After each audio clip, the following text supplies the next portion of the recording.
8 ways to know if a watch will increase in value. Hi, welcome. ExceptionalTiming.com is here to help you choose the perfect watch for you. Watch collecting is a popular hobby for many people who have the cash to spend.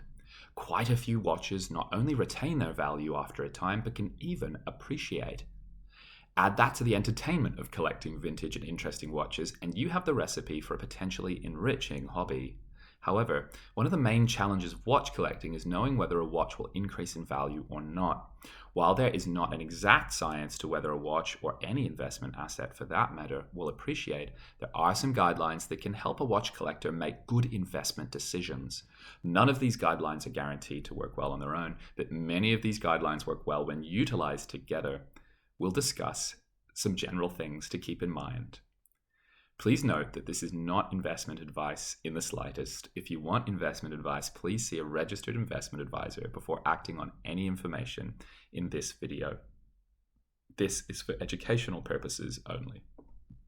1. Does it have high demand? The first tenet of whether something will be good investment or not is the simple law of supply and demand. In this instance, we're looking at the demand side of the equation.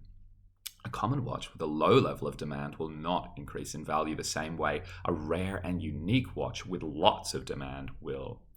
When there's a lot of demand for something, the price will sometimes maintain its value over time. In some cases, the value increases as time goes on if more and more demand is introduced to the market. This is especially for things like luxury watches, where certain lines are sometimes discontinued or only made in limited quantities. For example, as more people get into watch investing, a Rolex Daytona may naturally increase in value because the amount of demand increases along with the number of interested customers. Demand is something that can ebb and flow. What is in demand and popular today may not be popular tomorrow or 10 years from now. While there are classics that never seem to go out of style, it is not a guarantee of future value. In addition, demand varies by person. A collector of watches with blue dials will value a Rolex Daytona with a blue dial more than, say, a collector of watches with black dials. Likewise, someone who loves a certain celebrity is likely to be much more interested in a watch that celebrity wore than someone who doesn't necessarily care about that person. Thus, demand is largely driven by the identity of the watch. Most of the factors that have to do with the value of a watch influence its identity. The three major tenets of watch value are demand, supply, and identity. The more unique the identity, the more demand it will typically have. However, even if there's a ton of demand but the watch is not sufficiently rare enough, the value will probably not increase over time due to the large supply. After all, supply and demand are very intertwined.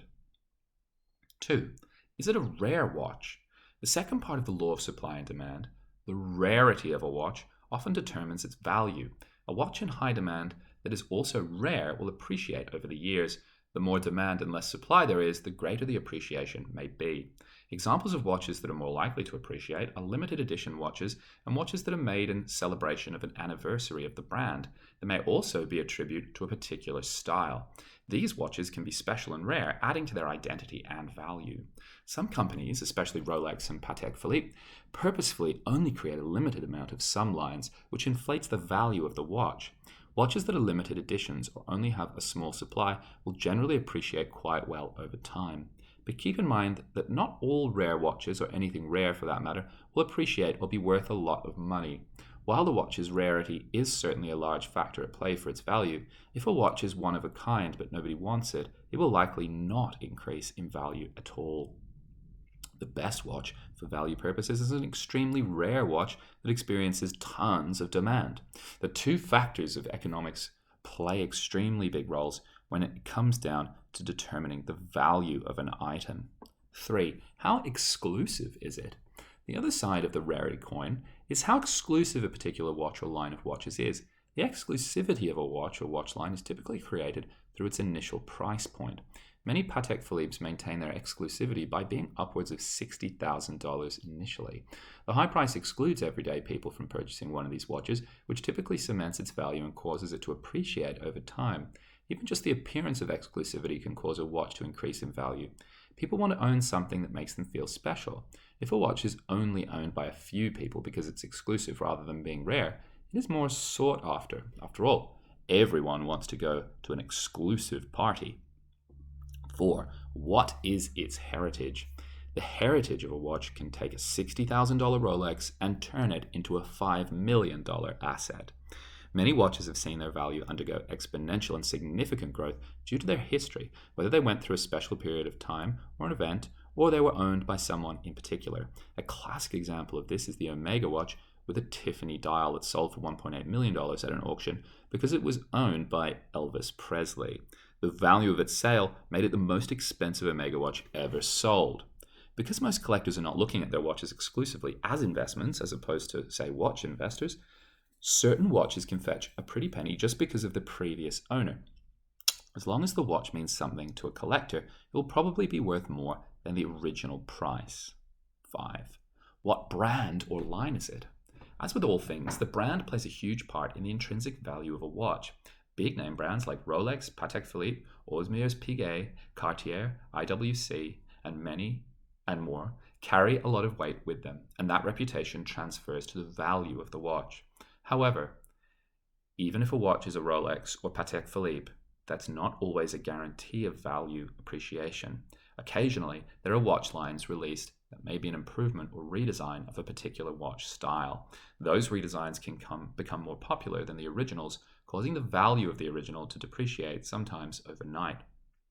Generally, buying a Patek Philippe or a Rolex will be pretty safe, especially if you get a Patek Philippe. Patek Philippe's have historically been very good at appreciating in value, but remember, this is not always the case, and you should absolutely seek financial advice from a financial advisor. Not all watch lines of a brand are made equal. For example, the watch to look out for that is the best performer of the Audemars Piguet is the Royal Oak line. That particular line is generally the best performing line of the brand. Do your research and know what lines are more valued in the secondary market. If you don't do this, you may drop $30,000 on a watch and will only be able to sell it for half of that in the secondary market. Does it have an unusual dial or aesthetics? Some watch companies have a go-to dial design and color. While they may look impressive, it doesn't necessarily add to the value of the watch. Occasionally, a watch is released with a color that is unusual for that particular brand. This unusual color gives it much more value in the eyes of the collectors. Watches are also released with special accessories or other unusual aesthetic additions. The Omega watch owned by Elvis Presley, mentioned above, for example, had a dial made by Tiffany & Co. This unusual dial added to the exorbitant final price of the watch. A company might produce watches that generally have a white dial. If that company were to release a watch with a black dial or a rarer color, such as a blue or even red, the value of that watch would likely increase. If a watch has an unusual moon phase coloring or unusual watch hands, those can also add to the value of that particular watch. The identity of the watch is one of the big pillars of a watch's value, along with supply and demand.